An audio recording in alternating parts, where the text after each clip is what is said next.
दैनिक Chhattisgarh channel देखना शुरू कर चुके हैं आप और छत्तीसगढ़ प्रदेश की आज की तमाम सभी महत्वपूर्ण बड़ी खबरों की शुरुआत जय जोहार और नमस्कार के साथ। मुख्यमंत्री विष्णुदेव साय आज बलौदाबाजार में 2100 हितग्राहियों को प्रधानमंत्री आवास का स्वीकृति पत्र प्रदान करेंगे। दरअसल छत्तीसगढ़ में आज के कार्यक्रम के दौरान मुख्यमंत्री साय बलौदाबाजार में तकरीबन 2100 आवासहीनों को प्रधानमंत्री आवास का स्वीकृति पत्र और 51 हितग्राहियों को नए आवास की चाबी सौंपेंगे। जहां सीएम साय इस मौके पर लगभग 60 करोड़ 20 लाख रुपए के लागत के विकास कार्यों का लोकार्पण और शिलान्यास भी करने वाले हैं। इसमें 32 करोड़ 32 लाख रुपए के तकरीबन 16 विकास कार्यों का भूमि पूजन और तकरीबन 27 करोड़ 38 लाख रुपए के 32 विकास कार्यों का लोकार्पण शामिल है। मुख्यमंत्री जिन नए कार्यों का भूमि पूजन करेंगे उनमें मुख्य रूप से बलौदाबाजार जिले के नहरों के रिमॉडलिंग का काम, साथ ही पक्की संरचनाओं के पुनर्निर्माण के लिए 15 करोड़ 11 लाख रुपए के विभिन्न सड़कों के नवीनीकरण का कार्य शामिल है। इसके अलावा बात करें तो बीटी रोड निर्माण, सौंदर्यीकरण, पाइपलाइन विस्तार, बस स्टैंड भवन का उन्नयन समेत तमाम जो काम है उसमें शामिल है। 14 नवंबर से धान की खरीदी पूरे छत्तीसगढ़ में शुरू हो रही है। 25 लाख से ज़्यादा किसानों ने अब तक रजिस्ट्रेशन कराया है, जहां 3100 रुपए की दर से धान खरीदी छत्तीसगढ़ सरकार करने जा रही है और अब व्यवस्थाओं को लेकर सरकार आगे आ रही है। 14 नवंबर से शुरू होने वाली धान खरीदी में इस वर्ष राज्य सरकार 25,75,804 किसानों से धान खरीदी करने जा रही है। पिछले वर्ष की तुलना में किसानों की संख्या में जहाँ लगभग 1 लाख की बढ़ोतरी हुई है, तो वहीं रकबा में भी तकरीबन 2 लाख हेक्टेयर की बढ़ोतरी की गई है। रकबा भी बढ़कर 32,50,123 हेक्टेयर का हो गया है। धान खरीदी का कार्य 31 जनवरी 2025 तक किया जाना प्रस्तावित है। इसके लिए 31 अक्टूबर तक एकीकृत किसान पोर्टल में किसानों का पंजीयन किया गया है। प्रदेश के सभी धान खरीदी केंद्रों में इलेक्ट्रॉनिक तुलाई मशीन का उपयोग किया जाना है और इसी के साथ ही इस वर्ष किसानों को 3100 रुपए प्रति क्विंटल की दर से समर्थन मूल्य पर धान की खरीदी की जानी है। कृषि विभाग के अधिकारियों से मिली जानकारी के अनुसार धान खरीदी के लिए पंजीयन में कैरी फॉरवर्ड पंजीयन की संख्या तकरीबन 25,27,301 है, जबकि नए पंजीकृत तकरीबन 38,793 और संस्थागत पंजीयन 142 है। इस प्रकार सुगंधित धान के लिए पंजीयन 9,190 और नए पंजीकृत तकरीबन 60 है। इसके अलावा फोर्टिफाइड धान के लिए भी कैरी फॉरवर्ड पंजीयन आए हुए हैं। अधिकारियों का कहना है कि धान खरीदी की सारी तैयारी लगभग पूर्ण हो चुकी है, लेकिन दूसरी तरफ जो प्रबंधक संघ है वो भी हड़ताल पर चले गए हैं। राष्ट्रीय क्रिश्चियन मोर्चा के सम्मेलन में विवादित टिप्पणी मामले में एफआईआर दर्ज हो गया है, जहां अंबिकापुर में हिंदू धर्म और ब्राह्मण समाज पर बयान से आक्रोश देखने को मिल रहा है, जिसकी वजह से भारी विरोध प्रदर्शन आज प्रस्तावित है। अंबिकापुर में बुधवार को आयोजित किए गए राष्ट्रीय क्रिश्चियन मोर्चा के सम्मेलन को लेकर रजवाड़ समाज के विरोध के बाद अब यहां बंद करा दिया गया है, जहां सम्मेलन में हिंदू धर्म और ब्राह्मण समाज के खिलाफ विवादित टिप्पणी किए जाने की शिकायत पर आयोजकों के खिलाफ एफआईआर दर्ज कर ली गई है। तो वहीं मामले को लेकर आज ब्राह्मण समाज विरोध प्रदर्शन करने की तैयारी में है। राष्ट्रीय क्रिश्चियन मोर्चा के अंबिकापुर के रजवाड़ समाज के भवन में 6 नवंबर को सम्मेलन को लेकर विवाद की स्थिति बन गई थी, जहां प्रशासनिक और पुलिस अधिकारियों के सामने ही दोनों पक्षों में विवाद की स्थिति बनी, तो प्रशासन और पुलिस ने आयोजन को बंद करा दिया। इस दौरान रजवाड़ समाज के पदाधिकारियों से मारपीट भी की गई। सम्मेलन में हिंदू धर्म और ब्राह्मण समाज के खिलाफ अमर्यादित और भड़काऊ टिप्पणी वक्ताओं के द्वारा किए जाने की शिकायत पर पुलिस ने आयोजकों के खिलाफ एफआईआर दर्ज किया है। गांधीनगर थाने में विलास खराज, सुनील डोंगर दिवे, अरविंद कच्छप और रंजीत बड़ा, साथ ही ब्लासियो तिग्गा और अन्य के खिलाफ विभिन्न धाराओं में केस दर्ज किया गया है। वहीं धार्मिक भावनाएं भड़काने का भाषण दिया गया, ये रजवाड़ समाज का कहना है। हाई कोर्ट ने बोला कि डीएलएड अभ्यर्थियों को नियुक्ति देने पर विचार करे, जबकि बीएड डिग्रीधारियों को नौकरी से निकाले बिना नियुक्ति दिए जाने का निर्देश यहां पर छत्तीसगढ़ सरकार को निर्देशित किया गया। छत्तीसगढ़ हाई कोर्ट ने बीएड डिग्री धारकों शिक्षकों की नियुक्ति निरस्त नहीं करने को लेकर दायर किए गए अवमाननीय याचिका पर सुनवाई करी और इस दौरान जस्टिस एनके व्यास ने बीएड अभ्यर्थियों को नौकरी से नहीं निकाले बिना ही डीएलएड डिग्रीधारियों को नियुक्ति देने का रास्ता सुझाया। हालांकि ऑर्डर कॉपी में इसकी कोई भी जिक्र नहीं किए गए। कोर्ट ने कहा कि सरकार ऐसा क्यों नहीं करती कि बीएड डिग्रीधारी को नौकरी से निकाले बिना ही डीएलएड वालों को भी नियुक्ति दी जाए। अब इस मामले में अगली सुनवाई 28 नवंबर को होने जा रही है। पूर्व में हाई कोर्ट ने बीएड डिग्रीधारी शिक्षकों की नियुक्ति को अवैधानिक बताते हुए भर्ती को निरस्त करने का आदेश जारी किया था। छत्तीसगढ़ हाईकोर्ट और सुप्रीम कोर्ट से बीएड डिग्रीधारी शिक्षकों की नियुक्ति निरस्त होने के बाद भी अब राज्य शासन ने इस पर कोई भी आदेश जारी नहीं किया है। इसके चलते बीएड डिग्रीधारी शिक्षक नियम विरुद्ध तरीके से 1 साल से ज़्यादा समय से पदस्थ है डीएड डिग्रीधारियों ने आरोप लगाया, जबकि हाईकोर्ट के आदेश का पालन नहीं होने पर डीएलएड अभ्यर्थियों ने हाईकोर्ट में न्यायालय की अवमानना याचिका दायर की है, जिसकी सुनवाई बीते दिन हुई। और अब हाईकोर्ट ने कहा कि किसी की नौकरी छीनना समस्या का समाधान नहीं, जबकि जस्टिस एनके व्यास ने कहा कि सुप्रीम कोर्ट ने बीएड प्रशिक्षितों को प्राथमिक योग्य नहीं माना है, लेकिन माध्यमिक स्कूलों में शिक्षण के लिए योग्य हैं। इन 2900 सहायक शिक्षकों के प्रति सरकार की जिम्मेदारी है और सरकार के पास अपनी खुद की शक्तियां हैं, जिनका उपयोग करके इनकी सेवा सुरक्षित रखी जा सकती है। और अब इस मामले में अगली सुनवाई 28 नवंबर को होने जा रही है।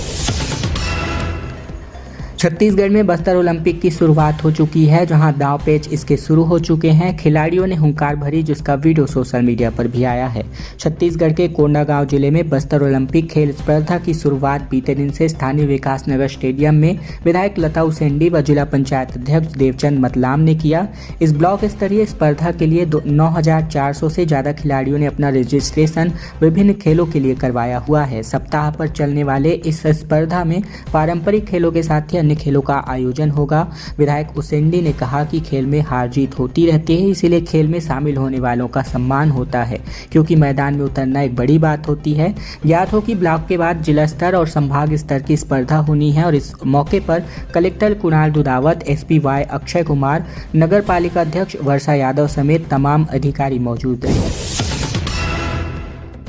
छत्तीसगढ़ में बीते दिन बड़े ही धूमधाम से छठ पर्व आयोजित हुआ, जहां छठ पर्व में विभिन्न नेताओं ने भी अपनी शिरकत करी। जहां सीएम विष्णुदेव साय के साथ चित्रकूट धाम के राजीव लोचन दास महाराज भी पहुंचे। इस दौरान उन्होंने हिंदुओं को 4 बच्चे पैदा करने की सलाह दे दी। उन्होंने कहा कि दुश्मन ईंट पत्थर लेकर खड़े हैं।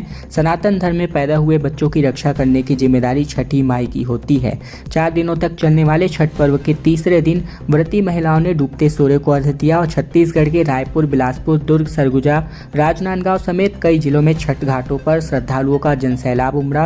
वहीं शुक्रवार की सुबह उगते सूर्य की पूजा और प्रसाद खाकर छठी व्रती 36 घंटे का उपवास यहां पर आज पूरा करने जा रही हैं।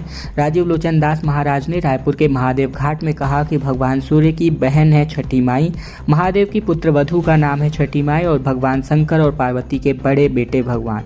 उन्होंने आगे कहा कि तुम्हारे दुश्मन हम 5, हमारे 75, सबके हाथ में ईंट पत्थर लेकर खड़े हैं, तुम सफा चट हो जाओगे। समय रहते अपने वेद पुराण शास्त्र और संतों की वाणी को गुरुवंत्रों के रूप में स्वीकार करो। और अब खबर छत्तीसगढ़ के बस्तर से, जहां औद्योगिक विकास के लिए 118 करोड़ की जमीन की मंजूरी मिल चुकी है। जहां उद्योगपतियों ने कहा कि बस्तर में आर्थिक विकास में तेजी इसकी वजह से अब आने जा रही है। राज्य सरकार ने बस्तर के औद्योगिक विकास को गति देने के लिए जगदलपुर के नियानार गांव में 118 करोड़ एकड़ की भूमि को आवंटन की मंजूरी दे दी है। इस कदम से बस्तर क्षेत्र में सहायक उद्योगों की स्थापना करने को बल मिलेगा। साथ ही खासकर नगरनार इस्पात संयंत्र के आसपास स्थित स्थानीय रोजगार में वृद्धि और क्षेत्रीय आर्थिक विकास को बढ़ावा मिलने की उम्मीद है। बता दें कि Bastar chamber of commerce and industries यानी BCCI ने काफी लंबे समय से इस भूमि आवंटन की मांग की थी, जिसे अब मुख्यमंत्री के नेतृत्व में स्वीकार कर लिया गया है। कैबिनेट की स्वीकृति भी इसको मिल चुकी है। इस भूमि आवंटन से छोटे और मध्यम उद्योगों की स्थापना को सरल बनाने में मदद मिलेगी, जबकि BCCI के अध्यक्ष श्याम सेवानी ने इस निर्णय का स्वागत करते हुए कहा कि ये कदम बस्तर में औद्योगिक और व्यावसायिक वातावरण को और अधिक सशक्त बनाएगा। छत्तीसगढ़ के रायपुर से शाहरुख खान को मारने की धमकी देने वाला गिरफ्तार हुआ है, जबकि छत्तीसगढ़ मुंबई पुलिस पहुंची हुई थी, जहां एडवोकेट के फोन से 50 लाख रुपए की फिरौती मांगी गई थी। बॉलीवुड स्टार शाहरुख खान को जान से मारने की धमकी मिली है, जहां आरोपी की लोकेशन रायपुर के पंडरी इलाके में ट्रेस की गई। मुंबई पुलिस के मुताबिक जिस नंबर से धमकी दी गई वह रायपुर के फैजान खान के नाम पर रजिस्टर्ड है, जिसके बाद महाराष्ट्र पुलिस फैजान खान के घर रायपुर पहुंची और पूछताछ की गई। पूछताछ में फैजान ने बताया कि उसका मोबाइल कुछ दिन पहले ही गुम हो गया था, जिसकी शिकायत उसने खमारडी थाने में कराई थी। शिकायत की कॉपी दिखाने के बाद युवक को नोटिस छोड़ा गया है। वहीं बात करें तो यहां धमकी मिलने के बाद शाहरुख खान के घर मन्नत के बाहर सिक्योरिटी बढ़ा दी गई है। मुंबई पुलिस ने 3 अफसर रायपुर पहुंचे, जहां बुधवार की रात वे रायपुर के होटल में रुके हुए थे। तड़के उन्होंने पंडरी एरिया में मोबाइल सिम की लोकेशन देखने के बाद युवक के घर पर छापा मारा। मुंबई पुलिस ने पूछताछ के बाद आरोपी को नोटिस जारी कर दिया है और उसे मुंबई भी बुलाया गया है। साइंस कॉलेज मैदान बिलासपुर में स्वदेशी उत्पादों की प्रदर्शनी लगने जा रही है। बिलासपुर में 15 से लेकर 21 नवंबर तक ये स्वदेशी मेला कार्यक्रम आयोजित होगा। 9 तारीख को हनुमान चालीसा का पाठ भी होने जा रहा है। बिलासपुर में 15 से लेकर 21 नवंबर तक साइंस कॉलेज मैदान में स्वदेशी मेले का आयोजन होने जा रहा है। इस मेले में स्वदेशी उत्पादों को बढ़ावा देने के लिए प्रदर्शनी लगाई जानी है। इसके माध्यम से लघु उद्योगों को बाजार की सुविधा मिलने वाली है। बुधवार को आयोजकों ने मेला स्थल पर भूमि पूजन किया। 9 नवंबर को यहां हनुमान चालीसा का पाठ भी होने जा रहा है। स्वदेशी मेला के संयोजक डॉक्टर ललित माखीजा ने बताया कि स्वदेशी जागरण मंच की ओर से हर साल ये आयोजन किया जाता रहा है। इसका उद्देश्य छत्तीसगढ़ के लघु उद्योगों के उत्पाद को बढ़ावा देने के साथ ही एक मंच प्रदान करना है। रायपुर के हवाई यात्रियों के लिए बड़ी अच्छी खबर है, जहां अगले 2 महीने के अंतर्गत देश के 3 बड़े शहरों के लिए कनेक्टिंग फ्लाइट की शुरुआत होने जा रही है। दरअसल रायपुर में अगले 2 महीने के अंदर ही पटना, जयपुर और सूरत की फ्लाइट शुरू होना तय हो गया है। विमानन कंपनी के अधिकारियों ने इन रूटों के लिए सर्वे का काम भी पूरा कर लिया है। अधिकारियों का कहना है कि अब फ्लाइट की टाइमिंग तय की जा रही है। दिसंबर आखिरी में, जनवरी पहले सप्ताह में इन शहरों के लिए रायपुर से फ्लाइट की सेवा शुरुआत हो सकती है। दूसरी ओर 12 नवंबर से विस्तारा एयरलाइंस की फ्लाइट बंद होने को लेकर एयर इंडिया अब इंडिया हो जानी है। इस प्रकार विस्तारा एयरलाइन 11 नवंबर को अपनी आखिरी उड़ान भरने जा रही है। काफी समय से रायपुर से जयपुर व पटना के लिए फ्लाइट शुरू करने की मांग की जा रही थी। व्यास हॉलीडेज के संचालक कीर्ति व्यास ने बताया कि उन्होंने विमानन कंपनी को इन शहरों के लिए फ्लाइट शुरू करने का पत्र भी लिखा था। हवाई यात्रियों के द्वारा भी लगातार इन शहरों के लिए फ्लाइट की मांग बनी हुई है। स्वामी आत्मानंद स्कूल में गणित, भौतिकी, रसायन शास्त्र के टीचर नहीं 14 माह पहले भर्ती निकाली गई थी, जो अभी तक अटकी पड़ी है। राजधानी के स्वामी आत्मानंद इंग्लिश मीडियम स्कूलों में शिक्षकों की भर्ती साल भर बाद भी नहीं हो पाई है। 27 स्कूलों में 71 पद पर भर्ती के लिए पिछले साल सितंबर में आवेदन मंगाए गए थे। पोस्ट ग्रेजुएट, यूजी और 12वीं के नंबरों के आधार पर मेरिट तैयार होनी थी। पहले विधानसभा चुनाव के कारण भर्ती रुकी और फिर लोकसभा चुनाव के कारण भर्ती अटकी और अब साल भर बीतने के बाद भी ये लिस्ट जारी नहीं की गई है। इसे लेकर अभ्यर्थी काफी हतोत्साहित हैं। शहर के अधिकतर आत्मानंद स्कूलों में गणित, फिजिक्स, केमिस्ट्री, इतिहास जैसे प्रमुख विषयों के शिक्षक नहीं हैं। सबसे बुरा हाल पिछले सत्र खुले 5 स्कूलों का है, जहां आधे से भी कम शिक्षक हैं। इसके चलते बच्चों की पढ़ाई भी काफी असर पड़ रही है। नए स्कूलों के साथ ही पुराने आत्मानंद स्कूलों में भी पढ़ाइयाँ प्रभावित चल रही हैं। आत्मानंद स्कूलों में संविदा के तौर पर सहायक शिक्षक, व्याख्याता, पीटीआई और असिस्टेंट ग्रेड 3 के भर्तियों के लिए वैकेंसीज निकाली गई थी। इस भर्ती के लिए चयन, लिखित परीक्षा और इंटरव्यू नहीं था, लेकिन इस वजह से तकरीबन 4,500 से ज़्यादा फॉर्म मिले थे। स्क्रूटनी के बाद 1,500 उम्मीदवार पात्र पाए गए थे। अधिकारियों का दावा है कि अब तक शासन से इन पदों के लिए अप्रूवल नहीं मिला है और इसीलिए ही फाइनल मेरिट लिस्ट काफ़ी लंबे समय से अटकी पड़ी है। अनुमति के बाद पोस्ट बढ़ाए भी जा सकते हैं। चरणदास महंत ने कहा कि भाजपा छत्तीसगढ़ महतारी की इज्जत नहीं करती। नेता प्रतिपक्ष ने कहा कि जिनकी सेवा कर रहे हैं कार्यक्रम में उनकी एक भी तस्वीर नहीं। छत्तीसगढ़ में राज्योत्सव अब खत्म होने को है, यानी खत्म हो चुका है, लेकिन इस पर अब सियासत बढ़ने का थमने का नाम नहीं ले रहा, क्योंकि राज्योत्सव में छत्तीसगढ़ महतारी की तस्वीर न होने को लेकर नेता प्रतिपक्ष डॉक्टर चरणदास महंत ने कहा कि बीजेपी में छत्तीसगढ़ महतारी की कोई इज्जत नहीं है। इनकी सरकार में छत्तीसगढ़िया लोगों के आचार विचार का भी सम्मान नहीं है।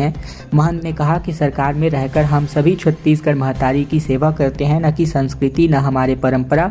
छत्तीसगढ़ियों के आचार विचार किसी इज्जत नहीं है। जिनकी सेवा कर रहे हैं उनकी ही तस्वीर नहीं है, बाकी क्या कहा जा सकता है।